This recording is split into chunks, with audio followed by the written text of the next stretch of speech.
ओम नमो भगवते वासुदेवाय। ओम नमो भगवते वासुदेवाय। ओम नमो भगवते वासुदेवाय। ओम अज्ञानतिमिरान्धस्य ज्ञानाञ्जनशलाकया चक्षुरुन्मीलितं येन तस्मै श्रीगुरुवे नमः। नमो विष्णुपादाय कृष्णाय भूतले श्रीमते भक्तिवेदान्त स्वामिनिति नामिने। नमस्ते सारस्वते देवे गौरवाणी प्रचारिणे निर्विशेषा शून्यवादी पाश्चात्यदेशतारिणे। जय श्री कृष्णा चैतन्य प्रभु नित्यानंद श्री अद्वैत गदाधर श्रीवासादि गौर भक्तवृंद। हरे कृष्णा कृष्णा कृष्णा हरे हरे, हरे रामा राम राम हरे हरे। जगत गुरु श्रील प्रभुपाद की जय। भगवत भगवत गीता जी की जय। गुरु महाराज की जय। सकल ऋषि की जय।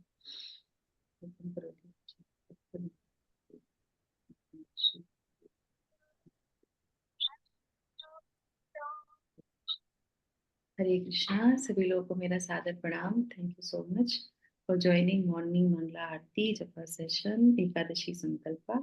और अब हम लोग भगवत गीता का पारायण करेंगे। हरे कृष्णा। तो हम लोगों ने जो है अभी तक अध्याय 13 का श्लोक संख्या 26 तक हम लोगों ने पढ़ा था, है ना। तो वहां तक हम लोगों ने कौन सा जो अपना सेक्शन है वो कंप्लीट कर लिया। वाइस, जो हम लोगों ने वाइसेस्ट इसका जो है एक्रोनिम रखा था। तो डब्ल्यू से क्या था फर्स्ट, कौन बताएगा। हरे कृष्णा। डब्ल्यू से क्या था। वाइस क्वेश्चन बाय अर्जुन, है ना। तो उन्होंने क्वेश्चन पूछे थे कौन से। क्षेत्र क्या है, क्षेत्रज्ञ क्या है ना। ज्ञान क्या है। और उसके बाद लास्ट में क्या। क्षेत्र, क्षेत्रज्ञ, ज्ञान, ज्ञेय, जीवा, वो पुरुषा, प्रकृति। करेक्ट। ये यस सारी मैम। कंप्लीट हो गई, है ना। अब और हमने देखा वाइस से वाइसेस्ट क्वेश्चन हो गए। उसके बाद क्या है। आई से क्या था। V Hare Krishna. Item of knowledge. Item of Items of knowledge. Knowledge. अब वो जो आइटम ऑफ नॉलेज। प्रकार थे जो उसमें बताए गए थे, जो साधना, जो साधन के साधन जो थे, है ना, वो बताए गए थे। और उसके बाद जो है ज्ञान के साधन, किससे जो है आपको ज्ञान आ सकता है, तो वो हमको डेवलप करने की, कल्टीवेट करने के लिए बताया गया था, है ना। और उसके बाद फिर क्या, डब्ल्यू आई, उसके बाद फिर क्या था। S, soul of super soul. S soul soul and and super super और soul. Soul. Super soul. Yes. तो भगवान के बारे में और आत्मा के बारे में हमने पूरी अच्छी तरीके से डिटेल में जान लिया। कैसे आत्मा और कैसे परमात्मा में अंतर है ना। पूरे सृष्टि के बारे में, कैसे वो प्रकट होता है, महातत्व, 24 तत्व, वो सारी चीजें जान ली। और उसके बाद फिर क्या है, कौन सा ज्ञान है, यही ज्ञान है जो इन दोनों के बारे में समझ लेता है ना। भगवान के बारे में, आत्मा के बारे में, प्रकृति के बारे में। और जानने योग्य ये क्या है, भगवान को जानना जानने योग्य है, आत्मा को जानना जानने योग्य है। ये हो गया ये ज्ञान, ये। और जो है हमारा क्षेत्र, क्षेत्रज्ञ, है ना। दो प्रकार के क्षेत्रज्ञ। उसके बाद क्या आता है, पुरुषा। तो हम लोगों ने पुरुष के बारे में जाना कि भगवान पुरुष हैं, अल्टीमेट जो है वो है। और उसके बाद हम सब लोग जो जीवा है, क्योंकि वो बंधन में आ जाता है तो वो क्या करता है, वो अपने आप को पुरुष मान लेता है, मतलब वो अपने आप को इंजॉयर मान ले, पर वो इंजॉयर नहीं है। Okay. असली इंजॉयर है भगवान, वो भी जान लिया था। प्रकृति के बारे में हम लोगों ने जान लिया कि जो कुछ भी होता है वो प्रकृति से आता है। ये सारी नॉलेज जब आ गई तो हमारा WIS, और उसके बाद फिर क्या है। Enjoyer. S, ES, enjoyer. Enjoyer भी हो एंजॉयर। गया, इंजॉयर भी हो गया। अब क्या आएगा। S, S. एस से क्या है, Sikar. Sikar. Seeker of the. Sikar. Yes. खोजना। यहाँ पे क्या है, सीकर टू सी। अब हमने जो खोजी से है, अब खोजी से क्या करना है, दृष्टा। अब हमारी जो है इस ज्ञान वाले सेक्शन में इतनी सारी चीजें जो देख ली अभी तक, हमारे बहुत सारे डाउट्स थे, करेक्ट। अब सारे डाउट्स क्लियर हो गए। तो अब भगवान हमको क्या शिक्षा दे रहे हैं, यहाँ से बोल रहे हैं कि अब तुम्हारी दृष्टि कैसी होनी चाहिए।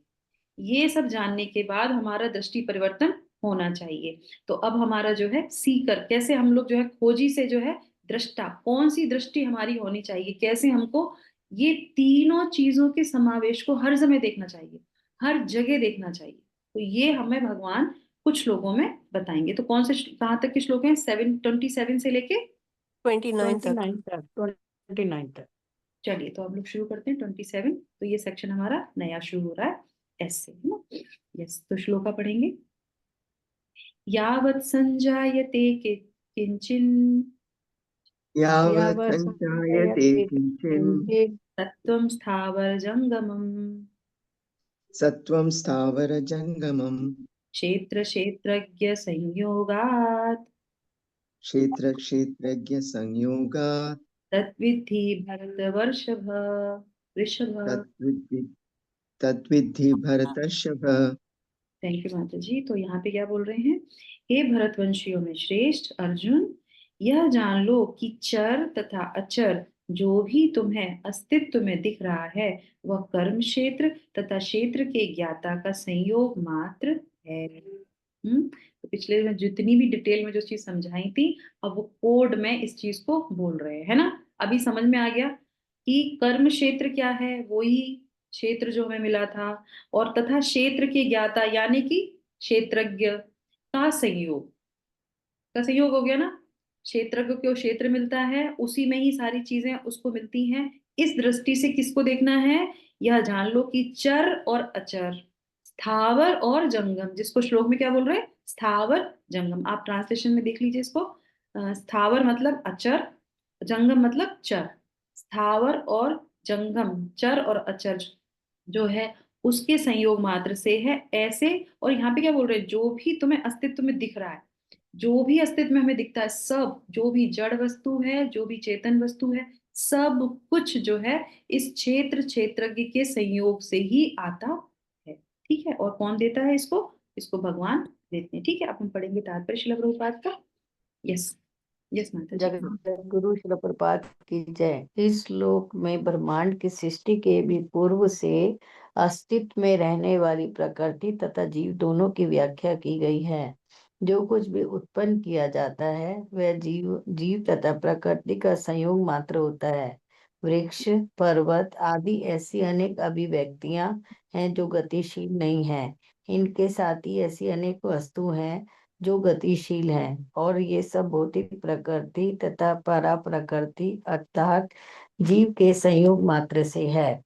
परा प्रकृति जीव के स्पर्श के बिना कुछ भी उत्पन्न नहीं कर सकता, क्यों भौतिक प्रकृति तथा आध्यात्मिक प्रकृति का संबंध निरंतर चल रहा है और वह संयोग परमेश्वर द्वारा संपन्न कराया जाता है। अतएव वे ही परा तथा अपरा प्रकृतियों के नियामक हैं। अपरा प्रकृति उनके द्वारा श्रेष्ठ है और परा प्रकृति उस अपरा प्रकृति में रखी जाती है। इस प्रकार सारे कार्य तथा अभिव्यक्तियां घटित होती है। हरे कृष्ण, हरि बोल। जगत गुरु श्री थैंक यू माता जी। हरे कृष्ण। तो जैसे आप लोगों ने देखा, हम लोग को सबको एक्सपीरियंस रहा होगा। हम लोग जब स्कूल में थे, कॉलेज में थे, तो हम लोग जब एग्जाम के लिए तैयारी करते थे तो एक वो आती थी क्वेश्चन बैंक। किस किसने यूज करी है क्वेश्चन बैंक? मैंने तो करी है क्वेश्चन बैंक। करी है किसी ने? कॉलेज स्कूल के टाइम पे रहती है एक एक तो टेक्स्ट बुक होती है, वो क्वेश्चन बैंक भी होती है। तो उसमें क्या होता है, उसमें प्रैक्टिस के लिए करते थे ना। तो लास्ट टाइम में मेरे माता जी पता है क्योंकि बच्चों को पढ़ाते हैं ना, तो उसमें से क्वेश्चंस होते हैं। तो वो काय के लिए होती है कि जितना हमने पूरे साल भर पढ़ाई करी है ना, उस क्वेश्चन बैंक से क्या करते हैं, अलग अलग क्वेश्चन ट्विस्ट करके देते हैं। उसमें क्या होता है हमको, और लास्ट में पीछे उसके आंसर्स भी होते हैं, तो उसको हम प्रैक्टिस करते हैं। अच्छा ये क्वेश्चन है, इसको करो, फिर वो ये जो क्वेश्चन, ये जो प्रश्न, ये जो श्लोक है ना लास्ट के, ये तीन, ये क्या है जितना अभी हम लोगों ने पढ़ा है ना? क्षेत्र, क्षेत्रज्ञ, ज्ञेय, ज्ञान, प्रकृति, पुरुष, है ना। ये उसके क्या है? ये क्वेश्चन बैंक के ये क्वेश्चंस हैं। ये जो भगवान बता रहे हैं, क्यों बोल रहे हैं ऐसा? वो बोल रहे हैं कि ये सब कुछ देखो, और जो तुमने अभी तक पढ़ा है ना उसको देखने का प्रयास करो, वो क्वेश्चन सॉल्व करो। प्रैक्टिकल है ना, एकदम प्रैक्टिकल। जहां पे भी जाओ, स्थावर पेड़ देख रहे हो तो हमें तुम्हें थोड़े ध्यान से देखना चाहिए, ये पेड़ कैसे आया, कैसे आया होगा? इच्छा, कर्म किया, कैसे आया, कैसे डेवलप हुआ, कब तक रहेगा अब इसमें, इससे बाहर कैसे जाएगा, और ये भगवान ने ही इसको दिया। सब चीजों में आप चींटी को देखो, जीव को देखो, किसी चल व्यक्ति को देखो, अचल व्यक्ति को, सबको इसी वजह से ही सब आए हुए हैं। ये सब इसीलिए प्रकृति में सब अद्भुत इसीलिए हुआ है। करेक्ट? तो ये सारी चीजें बहुत ध्यान से हमारे लिए डेली प्रैक्टिस की चीज भगवान ने यहाँ पे बता रहे हैं ना। और फिर क्या है, यहाँ पे शिल प्रभुपाद भी इसी कहते हैं, इस श्लोक में ब्रह्मांड की सृष्टि के पूर्व से अस्तित्व में रहने वाली प्रकृति तथा जीव दोनों की व्याख्या की गई है। तो हम लोगों ने देखा था ना, प्रधान में सब था, सब कुछ था प्रधान में, पर एक्टिवेट नहीं हुआ। एक्टिवेट क्या हुआ, जब भगवान ने ग्लांस किया और सब 3 गुण हो गए, 24 तत्व हो गए, सब कुछ उसमें आ गया। तो इस तरीके से, और ये संयोग मात्र से होता है। क्यों? क्योंकि अगर जब तक कोई, वही हम लोगों ने जो बोला था ना, cause, ultimate cause, remote cause, cause of the cause, correct, ध्यान है किसी को, है ना, एफिशिएट कॉज, तो ये सारे कॉज उसमें ही समाये रहते हैं। ठीक है, तो इस तरीके से यह सारी चीजें हो गई।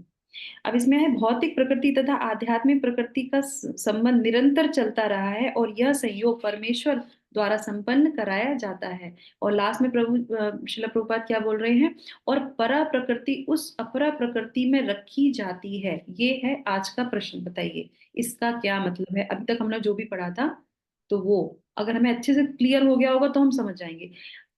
परा प्रकृति उस अपरा प्रकृति में रखी जाती है, बताइए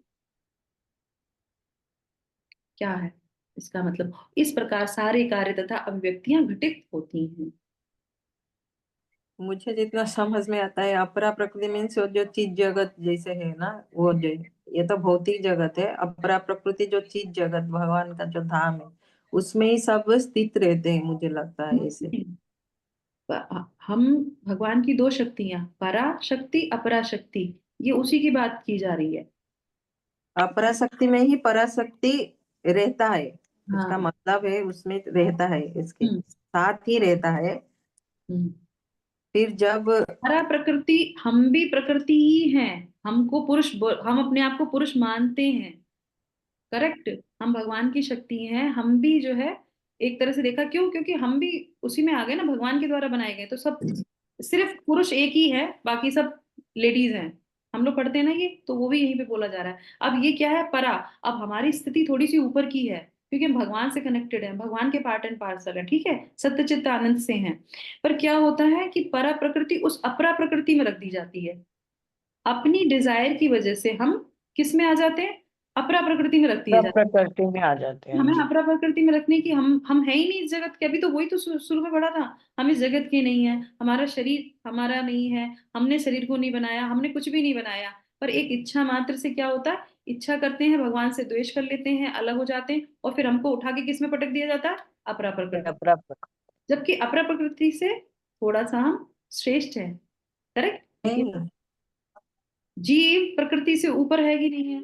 अच्छा ठीक है ठीक है, आया यस ना? माता जी। उल्टा हाँ, सब परा वो प्रकृति। परा, ये हम्म। अपरा, तो वो प्रकृति और ये जीव, क्षेत्र मिला क्यों, क्षेत्र क्यों मिल गया, हम तो क्षेत्रज्ञ है ना, हाँ। हम क्षेत्र नहीं है, हम्म।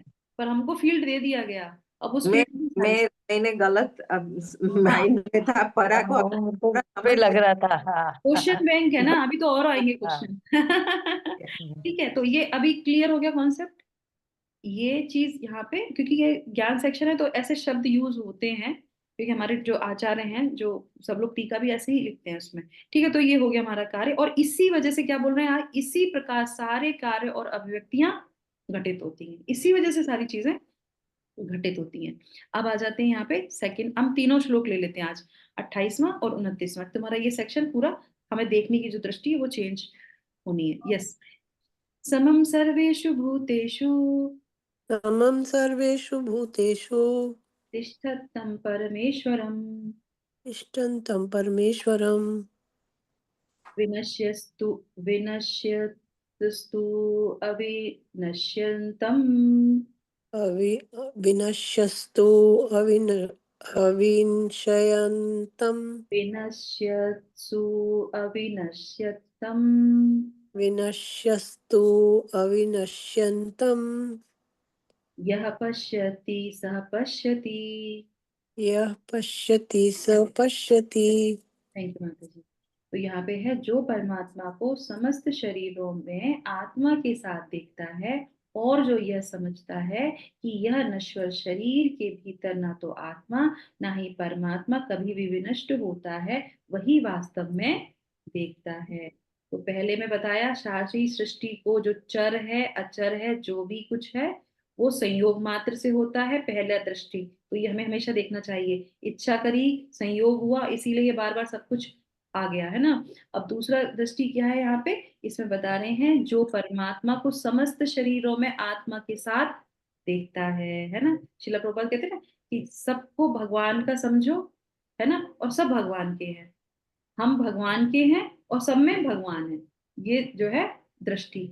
और जो यह समझता है कि इस नश्वर शरीर के भीतर ना तो आत्मा न परमात्मा कभी भी विनष्ट होता है, शरीर नश्वर है, आत्मा नश्वर नहीं है, परमात्मा नश्वर नहीं है, वही वास्तव में देखता है। यस तात्पर्य पढ़ेंगे, यस कौन माता जी पढ़ेंगे?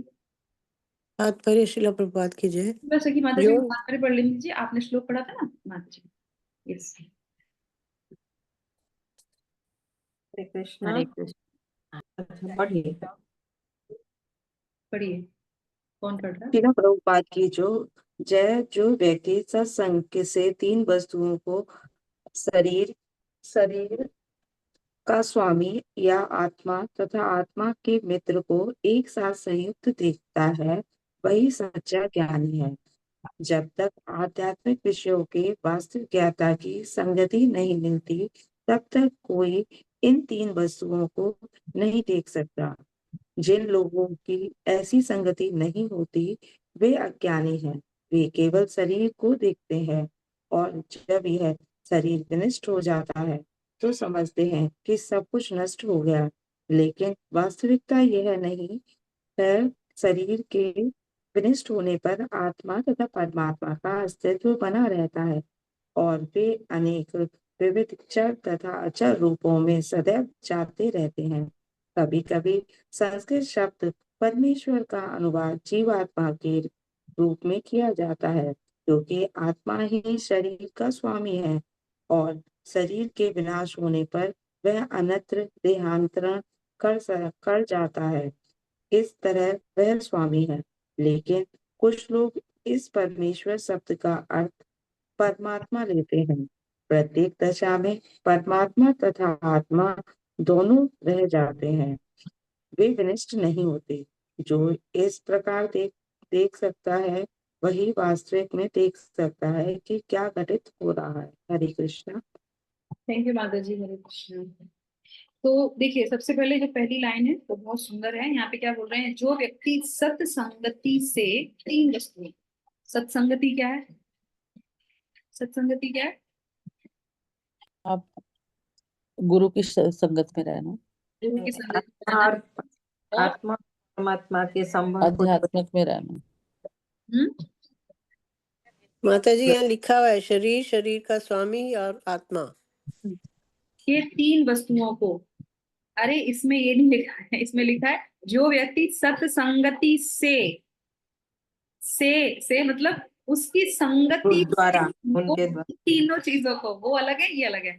सत्संगति मतलब क्या है, साधु गुरु शास्त्र ये जब तक नहीं आएंगे, सत्संगति अच्छी संगति में जब आप रहेंगे, इनके संगत में आएंगे। जब अरे भगवत गीता नहीं पढ़ते तो हमें क्या पता चलता क्षेत्र कौन सा है, क्षेत्र के क्या पता चलता, कभी पता नहीं चलता। हमें यही नहीं पता चलता हम आत्मा है, हम तो शरीर है हम है, हम क्या है, हम मर गए, है ना। तभी तो देखिए कितना लोग विलाप करते जब चले जाते हैं, किसके लिए विलाप कर रहे हैं, आत्मा के लिए।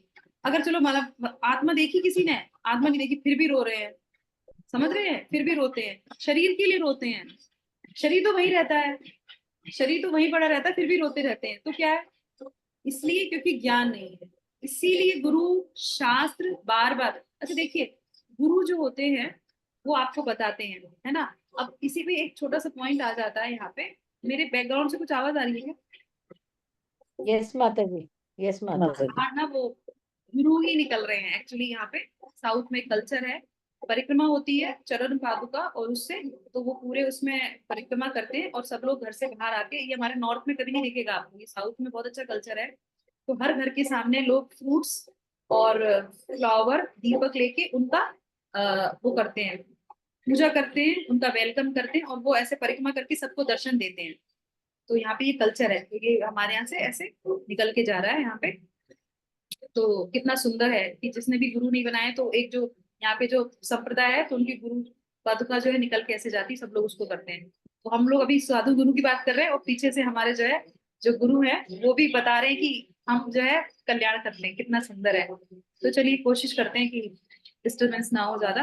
तो यहाँ पे क्या है, जो व्यक्ति सत्संगति से तीन वस्तुओं को, तो देखिए हम जो गुरु के संपर्क में आते तो गुरु भी हमें यही ज्ञान देता है, करेक्ट, कि आप समझो अपने आप को, पहले आत्मा का ज्ञान देता है फिर परमात्मा का ज्ञान देता है ना, यही ज्ञान देता है, करेक्ट। शास्त्र क्या करता है, जब हम शास्त्र को पढ़ते हैं, इसीलिए गुरु क्या बोलते हैं, शास्त्र को पढ़ो। शास्त्र को पढ़ने से क्या होता है, शास्त्र में बार बार रिमाइंड कराता है, कंटिन्यूशन में जब जब हम शास्त्र पढ़ेंगे बार बार शास्त्र में वही चीजें रिपीट करके आएंगी कि तुमको क्या करना है, साधु संग में रहना है, सत संगति में आना है, तुम्हें ये जानना है कि तुम शरीर नहीं हो, तुम आत्मा हो, और तुम्हें परमात्मा की सेवा करनी है, you are the part and parcel of Krishna. तो ये सारी चीजें वो हमेशा बार बार हमें रिमाइंड करता है, इसलिए कहते हैं हमेशा शास्त्र पढ़ने चाहिए, रोज शास्त्र, क्योंकि हम क्या करते हैं, हम रोज भूल जाते हैं, हमारी टेंडेंसी है ना, कलयुग है ना, तो हम रोज भूल जाते हैं, तो इसलिए रोज शास्त्र हमको चेतना देता है, रोज हमारा मार्जन करता है शरीर जो है अंदर का, हृदय का। इसलिए तो जब हम इस संगति में आते हैं तो शरीर, शरीर का स्वामी, क्षेत्र क्षेत्रज्ञ आ गया ना, क्षेत्र क्षेत्रज्ञ के स्वामी, या उसी को बोलते हैं आत्मा, जैसे यहाँ पे लिखा है, तथा आत्मा का मित्र। शिला प्रभुपाद ने क्या लिखा, आत्मा का मित्र। क्यों, एक यही ऐसे मित्र हैं जो हमेशा आत्मा के साथ रहते हैं, कभी छोड़ के नहीं जाते, कभी छोड़ के नहीं जाते, किसी भी अवस्था में वो छोड़ के नहीं जाते। तो ये यहाँ पे बोल रहे हैं, ठीक है, एक साथ संयुक्त देखता है। अब यहाँ पे आ गए हमारी दृष्टि, जो एक साथ दोनों को देखता है वही सच्चा ज्ञानी है। जब तक आध्यात्मिक विषयों के वास्तविक ज्ञाता की संगति नहीं मिलती है ना, तब तक कोई इन तीनों वस्तुओं को नहीं देख सकता। तो यहाँ पे दूसरा पॉइंट हमको क्या मिला, कि हमको हर समय देखना है कि परमात्मा हमेशा रहते हैं, उन्हीं की वजह से क्या होता है, शरीर चेतन रहता है, उन्हीं की वजह से सब कुछ चीजें रहती है, वो हमेशा हमारे साथ रहते हैं। तो हमें हमेशा ध्यान रखना चाहिए कि हमारे भगवान हमारे साथ हमेशा रहते हैं, और जैसा सोचते हैं, जैसा बोलते हैं, वो हमेशा हमको क्या करते हैं, चैत्य गुरु के रूप में हमें हमेशा जो है ज्ञान देते रहते हैं, हमारी सहायता करते रहते हैं, हमें कभी डरने की कोई जरूरत नहीं है। और ऐसा नहीं है अपने लिए, सामने वाले के में भी है हमारे तो है, हमने मान लिया, और सामने वाले में भी तो परमात्मा है, तभी तो हम लोग क्या बोलते हैं, प्रभु जी, माता जी, हरे कृष्णा, क्योंकि वो उनके अंदर भगवान बैठे हुए हैं, इसलिए हम उनको इतने जो है वो करते हैं, प्रणाम करते हैं और इतने अच्छे से बोलते हैं, उनको भी वो ज्ञान देते हैं, ठीक है। अब यहाँ पे क्या है, कभी कभी संस्कृत शब्द परमेश्वर का अनुवाद जीवात्मा के रूप में किया जाता है, क्योंकि आत्मा ही शरीर का स्वामी है और शरीर के विनाश होने पर वह अन्यत्र देहांतरण कर जाता है, इस तरह वह स्वामी है। लेकिन कुछ लोग इस परमात्मा शब्द का अर्थ परमात्मा लेते हैं, सॉरी, कुछ लोग इस परमेश्वर शब्द का अर्थ परमात्मा लेते हैं, लेकिन प्रत्येक दशा में परमात्मा तथा आत्मा दोनों रह जाते हैं, वे विनिष्ट नहीं होते हैं। तो आप हमेशा ध्यान रखिए, जब हम, सबसे बड़ी बात है, हमें शोक नहीं करना चाहिए, थोड़ा दुख होता है, संताप होता है, पर उसमें आसक्ति नहीं होनी चाहिए, क्योंकि जो व्यक्ति शरीर छोड़ के क्या हुआ है, क्या हुआ, उसने अपना देहांतरण कर लिया, या तो उसको उच्च उच्च धरातल पे है तो उसको स्पिरिचुअल बॉडी मिलेगी, और अगर वो इसी भौतिक उस पे है तो उसको कोई दूसरा शरीर मिल जाएगा। तो ये हमें ध्यान रखना चाहिए कि वो व्यक्ति कभी भी विनष्ट नहीं होता, वो हमेशा जो है वैसा ही रहता है, आत्मा और परमात्मा दोनों, वो कभी भी नष्ट नहीं होते। इस प्रकार देखा जाता है कि वह वास्तविक में देखता है कि क्या घटित हो रहा है। ठीक है, समझ में आ गया ना अभी सबको। तो सेकंड, फर्स्ट पॉइंट में क्या मिला था, जड़ जंगम वस्तुओं में सब जगह है जो इनके समावेश से होता है। सेकंड क्या है, कि परमेश्वर जो हमारे परमात्मा है वो हमेशा जो है, हमेशा इसमें शरीर में रहते हैं, और दोनों हमेशा साथ में रहते हैं, दोनों कभी विनष्ट नहीं होते। और सब जगह जिसको भी हम देखते हैं, हम मच्छर को नहीं मारेंगे, क्योंकि उसमें क्या है, भगवान है, उसमें परमेश्वर है, उसमें नहीं मारेंगे। किसी जीव की हत्या करेंगे, आप बताइए। इसीलिए बोलते हैं, कोई जीव को कहते हैं हम इसको बहुत प्यार करते हैं, अरे प्यार करते हो वो तो अलग बात हो गई, उसको मार थोड़ी ना सकते हो, उसको मार के खा गए हैं, उसके अंदर जो परमात्मा है, परमेश्वर है। लेकिन मच्छर को तो मारते हैं, और क्या करेंगे।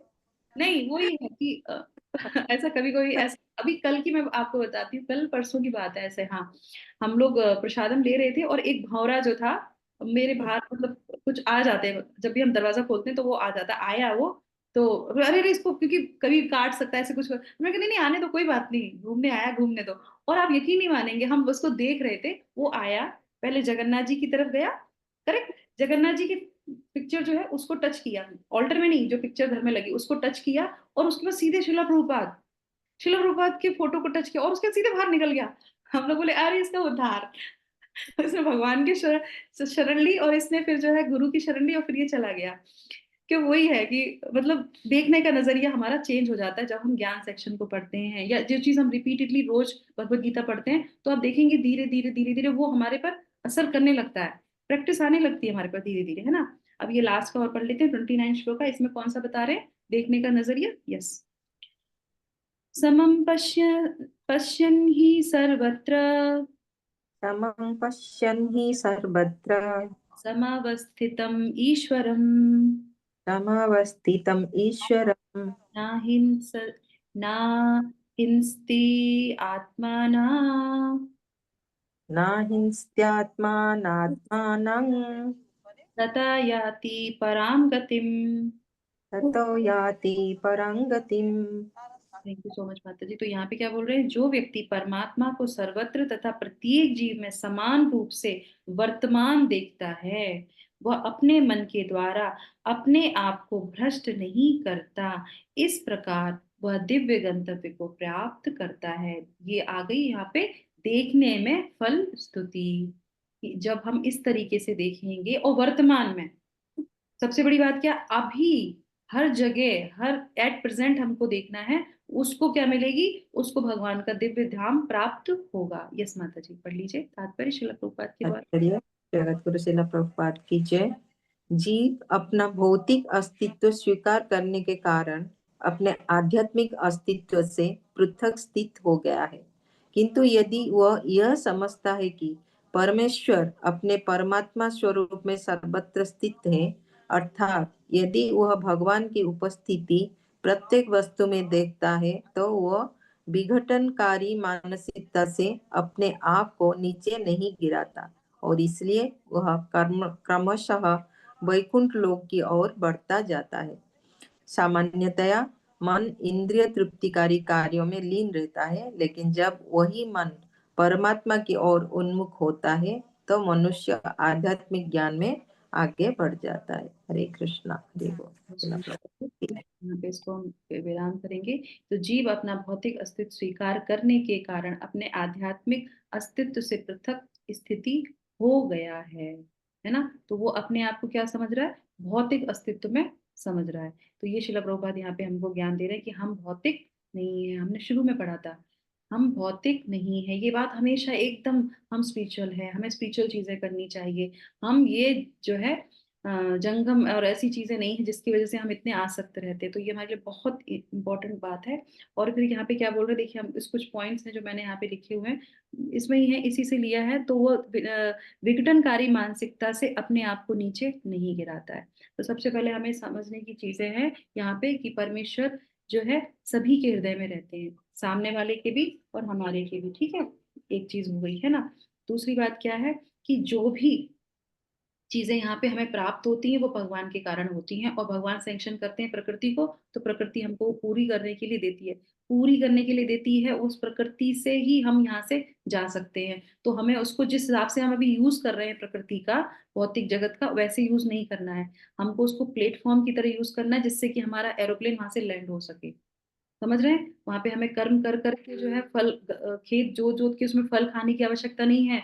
हमें वहां से क्या करना है, हमें अपने अपने एरोप्लेन को ऊपर लेके जाना है, हमको अपना प्लेटफॉर्म वैसा, ये क्षेत्र को वैसा प्लेटफॉर्म बनाना है। अब दोबारा से इसमें बीज नहीं बोना है, हमको ये प्लेटफॉर्म एरोप्लेन के लिए हमें जाना है यहाँ से। तो ये हमारा प्रकृति का जो क्षेत्र है, इसको हमें उस तरीके से यूज करना है, ठीक है। और क्या है, अब जो भी सुविधा हमको प्रदान की जा रही है, उस सुविधा का हमको यूज करना चाहिए। अभी हमारे जो प्रभु जी हमारे यहाँ जो अभी रुके हुए हैं प्रभु जी, तो उन्होंने टेम्पल में बहुत अच्छी क्लास दी थी। तो उसमें बहुत अच्छा एक एग्जाम्पल दे रहे थे वो, कि भगवान की कभी कभी इच्छा होती है कि वो जीव को ये अपॉर्चुनिटी दें कि वो आके मेरे पास आ जाए और मेरे पास आके सेवा करे। कभी कभी वो भगवान है ना, वो हमेशा उनकी, वो तो अपनी चीजों में मस्त रहते हैं, उनके पास और भी चीजें करने के लिए है ना। तो वो क्या बोल रहे थे, वो ये बोल रहे थे कि जब उनकी इच्छा होती है कि चलो ठीक है अब हम इस जीव के लिए, तो वो क्या करते हैं, तब वो आके हमको साधु गुरु शास्त्र हरि नाम के रूप में आके हमारा कल्याण करने के लिए देते। तभी बोलते हैं गोल्डन अपॉर्चुनिटी है, क्योंकि चैतन्य महाप्रभु आए और दे के चले गए, करेक्ट। उसके बाद तो फिर कुछ भी नहीं है। तो अभी उन्हें आए, अगर हमने ले ली तो बहुत अच्छी बात है, उसके बाद फिर नहीं होगा। तो ये हमें बिल्कुल भी भूलना नहीं चाहिए कि जो हमें अभी इस समय जो अपॉर्चुनिटी मिली है, this is my last chance. इसके बाद क्योंकि हमें दोबारा सेकंड चांस मिल गया है, अब इसके बाद पता नहीं मिलेगा कि नहीं मिलेगा, भगवान सैंक्शन करेंगे कि नहीं करेंगे हमें नहीं पता। क्योंकि उन्होंने बहुत अच्छा उदाहरण दिया था कि वो आके करोड़ रुपए दे गए, उस समय हमने नहीं लिए, हम बिजी थे अपनी चीजों में। तो भगवान बोले कि तुम दूसरे दिन आना, हम दूसरे दिन लेंगे। भगवान कहेंगे क्यों आएंगे, वो तो हमारी इच्छा है, हम नहीं आते। हम नहीं आते तुम्हें देने के लिए, जब अभी दे रहे हैं तुम्हें लेना है तुम लोग, क्योंकि तुम भिखारी हो, वो थोड़ी ना है, वो तुम्हारे कहने पे थोड़ी ना चलेंगे, क्योंकि वो भगवान है। पर भगवान इतना प्रेम करते हैं, इसीलिए मैं साधु शास्त्र सब कुछ उन्होंने दिया है, तो तुरंत हमको ग्रैब कर लेना चाहिए। इस चीज से हमें कभी भी जो है वो नहीं करना चाहिए। और उसके बाद के यदि कोई भक्ति के पद पर है यहाँ पे, तो और यहाँ पे क्या है, दूसरी बहुत इंपॉर्टेंट हमारी चीज है कि हमको, तो वो विघटनकारी मानसिकता से अपने आप को नीचे नहीं गिराता। हम भक्ति में है ना, तो हमें भक्ति में ये ध्यान रखना चाहिए। विघटनकारी चीजें क्या होती है, ईर्ष्या द्वेष, ये जो चीजें हैं ना हमारे अंदर, रोग, इनसे हमें अपने आप को नीचे नहीं गिराना है। हमें ऐसी इच्छा नहीं करनी जिससे हम नीचे चले जाएं। कोई भी चीज हो, भक्ति के मार्ग में भी बहुत सी ऐसी चीजें होती हैं, हमें ये ध्यान रखना चाहिए हम किसके लिए भक्ति कर रहे हैं, हम किसके लिए मंदिर में आए हैं, हमारा पहला कर्तव्य क्या था, क्यों हम आए थे। हम अपने आप को सुधारने के लिए आए थे, करेक्ट। हम थोड़ी ना कि हम दूसरों को, ठीक है प्रचार का काम मिल गया वो अलग बात है, पर इसका मतलब ये थोड़ी ना कि हम अपनी साधना छोड़ देंगे, हम अपने आप को ध्यान नहीं रखेंगे। सबसे पहले अपने ऊपर कॉन्सेंट्रेट करना, बाकी सेकेंडरी सब कुछ है। भगवान से हमारा कनेक्शन पहले स्ट्रांग होना चाहिए, बाकी सब बाद में। क्योंकि अपने आप को पहले हमको लेके जाना। चैतन्य प्रभु ने क्या क्या है, जा रे देखो तारे कहो, है ना, कृष्ण उपदेश। पर उन्होंने सबसे पहले क्या किया था, पहले अपना जीवन सही करना है, फिर दूसरे का करना। तो पहले जब तक आप खुद नहीं कर रहे तब तक आप दूसरे को नहीं बोल सकते हैं। पहले खुद पढ़ना है, खुद जपा करना है, खुद अपने आप को आगे बढ़ाना है। उसके बाद अगर भगवान सेवा देते हैं किसी को बोलने की तो करना है, नहीं तो दूसरे की वजह से अपनी साधना को उसमें डालने की जरूरत नहीं है। और फिर क्या होगा, अगर ऐसा करेंगे तो क्या होगा, ईर्ष्या जन्म आ जाती है, अहंकार जन्म आ जाता है। फिर क्या होता है, हम नीचे गिरने लगते हैं। फिर भगवान कहेंगे तुम जाओ, तुम अभी हमारे तक आने के लिए वो नहीं हो, क्योंकि तुम्हारे अंदर इतनी ईर्ष्या है, तुम्हारे अंदर इतना घमंड है, तुम्हारे अंदर इतना अहंकार है, तुम नहीं जा सकते, तुम नहीं आ सकते। फिर क्या हुआ, सब तो बेकार हो गया ना। भौतिक स्तर से ऊपर आ गए, भक्ति में आ गए, सब कुछ कर रहे हैं, पर ईर्ष्या नहीं जा रही है, द्वेष नहीं जा रहा है, तो फिर क्या होगा। तो इसीलिए तो ये सबसे इम्पोर्टेंट हमारे लिए है, समता का दृष्टि रखनी है कि वो भी जो भक्ति में नहीं है उनके ऊपर भी कृपा करनी है। हमको भगवान ने दे दिया है तो उनके लिए हम कृपा करें। और अगर हम साथ में हैं, गॉड ब्रदर्स हैं, गॉड सिस्टर्स हैं, साथ में एक साथ भक्ति करें, किसी से ईर्ष्या द्वेष भाव नहीं करना है, किसी से ऊपर नीचे की चीजें नहीं करनी है, सबको एक समान हमको रखना चाहिए, है ना। इसीलिए वह क्रमशः वैकुंठ लोक की ओर आगे बढ़ता जाता है। अगर ये सब चीजें नहीं करेगा वो, और इस चीज से नहीं नीचे उतरेगा, तो फिर वो क्या करेगा, धीरे धीरे अपने आप को ऊपर बढ़ाता जाएगा। ये हमारे लिए बहुत टेक अवे पॉइंट है। हमें ऊपर बढ़ना है ना, हर स्थिति से ऊपर की ओर जाना है, छोटी चीजों को छोड़ना है। कभी कभी होता है ना, हमारे साथ तो ऐसा होता था, अब ये चीज छूट गई हमसे, किसी और ने ले ली, अरे इसलिए ले ली ना क्योंकि भगवान आपको कुछ और देना चाहते हैं। कभी होता है ना, हमसे, हम तो पहले ऐसे ऐसे करते थे, अब ये माता जी ने आके ऐसा कर लिया, हमको तो छोड़ दिया। दुख होता है ना कभी कभी ऐसे। तो ये भगवान की प्लानिंग है, भगवान वो उस चीज को किसी और को देना चाहते हैं, तुमको भगवान कुछ और देना चाहते हैं, और नहीं देना चाहते हो तो आपकी सेवा में लगाना चाहते हो। जब बहुत सारी चीजें हमसे ले ली जाती है तो फिर क्या होता है, भगवान की सेवा करो सबसे बढ़िया फ्री हो गए बिल्कुल, है ना। सारी हमारे हल्दर स्वामी महाराज जैसे कहते हैं, इतना सारी चीजें होती है, अरे सबको छोड़ो भगवान पे कंसंट्रेट करो तो वो सबसे अच्छी चीज है।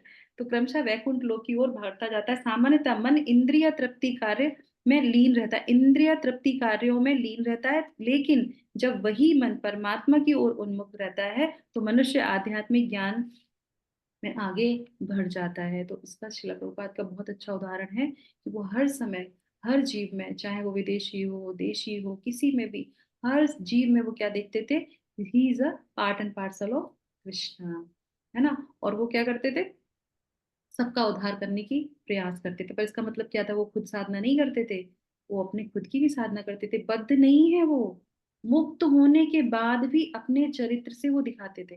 अब देखिए एक छोटे से उसके साथ में आपको यहाँ पे, हाँ, तो इसका लास्ट पॉइंट मैंने लिखा था यहाँ पे, ये सब चीजें हम देखेंगे तो भगवान के धाम जाएंगे। आप देखिए आप यहाँ पे कि जो हमारे साधु ये होते हैं, ये क्या करते हैं, ये अपने चरित्र से दिखाते हैं कि हमें किसी से अटैच नहीं रहना है, सबके साथ समान व्यवहार करना है, सबको भगवान, सबके हृदय में भगवान को देखना है, सबको जो है भगवान का अंश मात्र से देखना है, और उस तरीके से अपने चरित्र से ये क्या करते हैं, प्रीचिंग करते हैं। करेक्ट। जो साधु हैं, क्यों हमें साधु संगत बताई जाती है, ये अपने चरित्र से हमको सिखाते हैं। अभी हमारे घर में प्रभु जी रहे, वो जैसे रह रहे हैं, वो जैसे चीजें कर रहे हैं, हमें सीखने को मिल रही है कि नहीं मिल रही है। अभी आज कल वो चले गए तिरुपति, तो हम यहाँ पे कर रहे हैं। तो आप देखिएगा कि कभी कभी भगवान आपको टीचिंग देने के लिए आपके घर में टीचर भेज देते हैं। तो नहीं, सही बात है। जब तक भगवान की कृपा नहीं होगी तब हमें साधु संग कैसे मिलेगा। तो उनके साथ रहने से हमें कैसे भगवान से डील करना है, हमें कैसे चीजें करनी है, सब कुछ हमें उनसे सिखाते हैं। तो ये भी तो भगवान का बहुत अच्छा। तो हमारे जीवन में जो भी एसोसिएट होता है भगवान का भक्त, भगवान हमको सिखाने के लिए भेजते हैं, हमें भगवान सिखाने के लिए भेजते हैं। तो हमें कभी भी किसी को लाइटली नहीं लेना चाहिए। जो भी हमें सिखा रहा है वो हमें भगवान के द्वारा भेजा गया है, और जैसे जैसे हमारा स्टेप है, जैसे जैसे हमारी कंडीशन है, उस हिसाब से भगवान हमको भेज रहे हैं। करेक्ट। जैसे जैसे हम आगे बढ़ेंगे तो भगवान उसी हिसाब से हमारी सहायता करेंगे, और भगवान हमें और आगे बढ़ाने का प्रयास करना चाहिए। तो हमारा सिर्फ दो ही काम है, क्या करना है, एसोसिएशन में भक्तों के रहना है, जो हम भगवत गीता में सीख रहे हैं ज्ञान को, इसे हृदय से अपनाना है, और प्रार्थना करनी, क्योंकि हमें आएगा तो एकदम से नहीं। तो हमें भगवान से कहनी, भगवान जैसा आपने बोला है कि हमको ऐसे देखना है, तो आप हमको वो दृष्टि दीजिए, गुरु के शरण में रहे। तो गुरु हमें क्या करते हैं, दिव्य ज्ञान हृदय प्रकाशित हो, तो वो हमें दिव्य ज्ञान प्रकाशित करते हैं, जिससे कि हमारी दृष्टि बदल जाती है। एक छोटा सा पास टाइम के साथ हम इसको विराम करते हैं, बहुत सुंदर पास टाइम है। बहुत से लोग बोलते हैं ना कि पहले तो बहुत सारी घटनाएं होती थी, अब आजकल जो है सब बंद हो गया है, ऐसे बोलते थे ना। जैसे कि पंढरपुर में विट्ठल जी आए, तो वो भी 1000 साल पहले ये घटना हुई थी, है ना। 500 साल पहले चैतन्य महाप्रभु आए थे। जो भी भगवान लीला करते हैं, चाहे मदन मोहन की लीला हो, चाहे उनकी लीला हो, है ना, चाहे रूप गोस्वामी, सनातन गोस्वामी, उनके डीटीज हो, राधा रमन जी हो, सबने पहले पहले किया, अब कुछ नहीं होता। तो ऐसे वो प्रभुपाद से बोल रहे थे कि प्रभुपाद जी अब कुछ कोई लीला क्यों नहीं होती, पहले तो सब कुछ पहले होता था, इतिहास में होता था। श्रील प्रभुपाद बोले आज भी होता है, पर हम देख नहीं पाते। तो बोले कि अच्छा आज भी होता है, बोले हाँ आज भी होता है, और आज भी दिखता है, जो देख सकता है उसको दिखता है। तो वो उधर ही, तो उस समय वो वृंदावन में थे शिला प्रभुपाद, तो उन्हीं के गॉड ब्रदर थे, वो वहां पे आए, और वो जो है कृष्ण बलराम जो मंदिर है वहां पे वो दर्शन कर रहे थे। और वो दर्शन करते करते उनको बहुत देर हो गई, मंदिर भी बंद हो गया, है ना। 1 बजे मंदिर बंद हो जाता है, 1 बजे मंदिर में वो वहीं पे खड़े थे। वो वहीं खड़े रहे, शाम को 4 बजे मंदिर फिर खुला, 4:30 बजे वो वहीं खड़े रहे, फिर दर्शन करने लगे। फिर 5:30 के बाद आवाज आई कि शिला प्रभुपाद दर्शन दे रहे हैं, सब लोग आके दर्शन कर लो शिला प्रभुपाद के। तो उन्होंने सुना शिला प्रभुपाद दर्शन दे रहे हैं, तो फिर वो भी गए वहां पे। थोड़े बुजुर्ग थे वो शिला प्रभुपाद, क्योंकि शिला प्रभुपाद उस समय अपनी उस अवस्था में थे, और वो भी जो उनके गॉड ब्रदर थे तो वो भी वैसे थे। तो फिर वो भी गए दर्शन करने, तब तो पूरा हॉल भर गया। वो दूर खड़े थे, और वो खड़े थे, तो जैसे ही शिला प्रभुपाद ने उनको देखा कि वो पीछे खड़े, तो उन्होंने इशारे से बुलाया, इधर आओ इधर आओ, और अंदर बुला के अपने पास बिठा लिया। बिठा लिया। तो फिर वो जब पूरी क्लास उनकी हो गई, तो फिर वो बोलने लगे, मैं 2 दिन से वृंदावन में हूँ, और मैं कृष्ण बलराम को ढूंढ रहा हूँ, मुझे कृष्ण बलराम नहीं दिख रहे हैं। तो बोले अच्छा, तो आपको कृष्ण बलराम नहीं दिखे? बोले हाँ, 2 दिन से मैं बहुत प्रयास कर रहा था कृष्ण बलराम को देखने, कृष्ण बलराम नहीं मिले, पर आज आपके इस्कॉन प्रांगण में मुझे कृष्ण बलराम खेलते हुए दिख गए। तो इतने खुश हुए, और बोले कि जो है उनका नाम लेके ऐसे बोले कि तुमने कृष्ण बलराम को बांध रखा है अपने मंदिर में, ये तो कहीं नहीं जाते, पूरे वृंदावन में कहीं नहीं है ये तुम्हारे इस इस्कॉन मंदिर में। ये छोटी बात है जो मैं बोल रही हूँ, हरि बोल तो बनता है ना। हम उसी आचार्य के फॉलोवर हैं जिसने कृष्ण बलराम को बांधा, नहीं प्रेम से बांधा, जैसे यशोदा मैया ने, उन्होंने उस कृष्ण बलराम को उस टेम्पल में बांध रखा है। वो वहां पे लीलाएं करते हैं, और उन्होंने देखा और उनसे बोला कि मैं सुबह से लेके शाम तक, ऑल्टर बंद हो गया, पर वो वहां पे क्यों खड़े थे, क्योंकि वो कृष्ण बलराम की लीलाएं देख रहे थे। तो वो बोलने लगे, उनके हाथ में हरि बोल हरि बोल। आंसू थे। वो बोले कि मैं इतना खुश हूं कि जो तुमने किया है भक्ति, वो अभय, वो कोई और नहीं कर सकता। तुमने भगवान को बांध लिया अपने प्रेम से और अपने ज्ञान से, क्योंकि वो ज्ञान सबको देते हैं। ये अपने पास, हम कभी कभी अपनी चीजें छुपा के रख लेते हैं, हम नहीं, जो देता है वही बड़ा होता है। तो गुरु क्या करते हैं, देते हैं, दान देते हैं, ज्ञान का दान देते हैं, चक्षु का दान देते हैं, अपने शरीर का दान, सब कुछ वो दान में देते हैं। हमें क्या करना चाहिए, हम एक गीता दान नहीं कर सकते। हमको दान बोलो, हमारे पास इतना सारा है, कृष्ण बलराम सब देख रहे हैं, तुम्हारे पास कितना है पीछे, और तुम्हें दान के दे, ठीक है एक गीता ले लो कोई बात नहीं। अरे ये गीता मैराथन चल रहा है, शिला प्रभुपाद ने लिखा है, जितना डिस्ट्रीब्यूट करोगे आप भगवत गीता, शिला प्रभुपाद उतने ही प्रसन्न होंगे। क्योंकि वो कहते हैं अगर मुझे प्लीज करना है तो मैं दो ही चीजें ध्यान रखना, वो ये हमेशा ये कहते थे, वो ये कहते थे कि जब तुम लोग आज साथ में मिलोगे मुझे बहुत प्रसन्नता होगी, और जितना भगवत गीता का विस्तार करोगे, जितना प्रचार करोगे, उतना मैं बहुत प्रसन्न रहूंगा। तो शिला प्रभुपाद को प्लीज करने का दो साधन, क्या, भगवत गीता पढ़नी है, दूसरों को देनी है, उनका वो करना है, और दूसरा क्या करना है, हमें आपस में सामंजस्य से रहना, एक साथ मिलके रहना। तो हम अपने गुरु को प्लीज कर सकते हैं, और गुरु को प्लीज करेंगे तो क्या होगा, ये जो सारा ज्ञान जो अभी हमने पढ़ा है ना, ये भूलेंगे नहीं, हमें भगवान बार बार हमें गुरु याद दिलाते रहेंगे, और हर जगह हम उनको देख पाएंगे, क्योंकि उन्हीं की कृपा से सब कुछ हो रहा है। तो जगत गुरु शिला प्रभुपाद की जय, गीता मैराथन की जय। तो अभी हम एक वीक और उसके बाद गीता मैराथन बंद हो जाएगा, हमारे जो है वैकुंठ एकादशी आने वाली। तो आप सब लोगों से मेरी विनम्र प्रार्थना है, ज्यादा से ज्यादा गीता डिस्ट्रीब्यूशन कीजिए, ज्यादा से ज्यादा जो है प्रयास कीजिए, पर द्वेष में नहीं और कंपटीशन में नहीं, प्रेम से, कि हमें उनका प्रेम प्राप्त हो। ठीक है, हरे कृष्णा हरे कृष्णा कृष्णा कृष्णा कृष्णा हरे हरे, हरे हरे हरे राम राम राम हरे राम राम राम। राम हरे हरे। हरे कृष्णा हरिओम तत्सत। आप लोग का दिन शुभ हो, मंगल में हो। सॉरी आज तो मैंने बहुत ज्यादा समय ले लिया आप लोगों का, क्योंकि 2 दिन का हमने कंप्लीट कवर कर लिया, 2 दिन।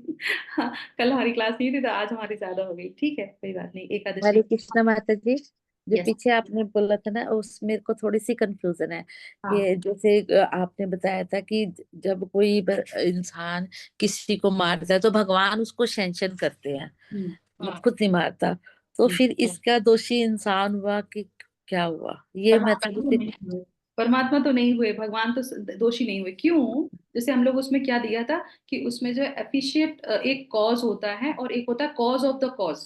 अगर हाँ कोई किसी को मारता है तो cause of the cause is the basic. उसने पहले कुछ ऐसा कर्म किया था जिसकी वजह से उसके लिए प्रकृति ने सारा चीजें रची, ठीक है ना। अभी यही पढ़ा था हमने कि अगर वो जो व्यक्ति है उसने कुछ ऐसा किया तभी तो उसको वहां पे क्या किया गया, जिम्मेदार बनाया गया।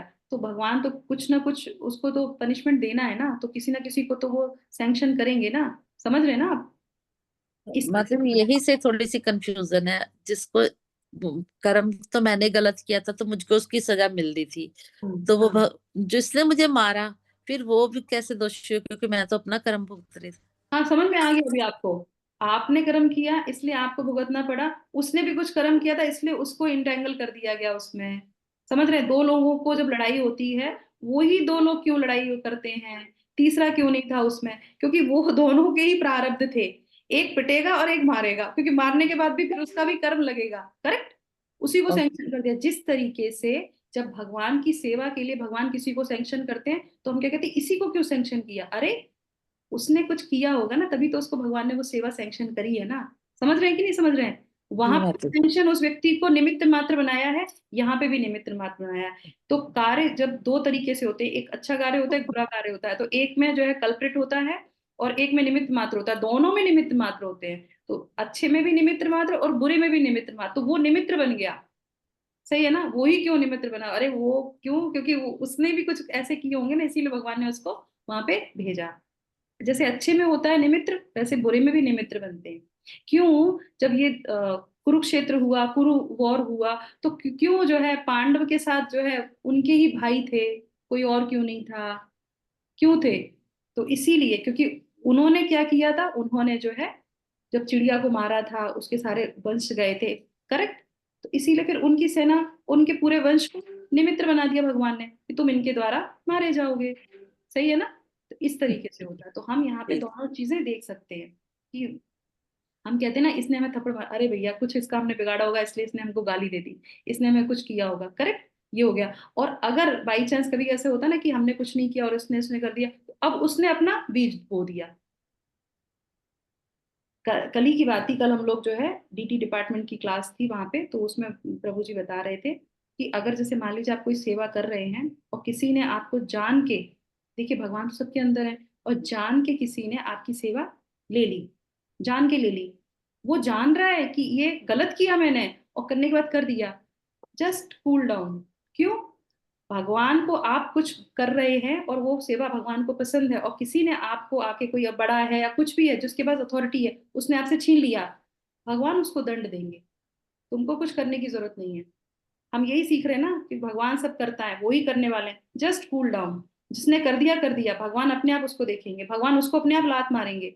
वो कहीं ना कहीं किसी न किसी उसमें करेगा, तो उसने अपना बीज बो दिया। अगर वो जान के गलत करेगा, आप किसी भी निर्दोष व्यक्ति को दंड देगा या किसी से छल करेगा, भगवान उसको करेंगे। इसीलिए हमारे अंदर सब कुछ हमें पता रहता है कि हम किसी के साथ छल कर रहे हैं कि नहीं कर रहे हैं। इसलिए हमें अपना ध्यान, बहुत ध्यान रखना है, हमें किसी के साथ छल नहीं करना चाहिए।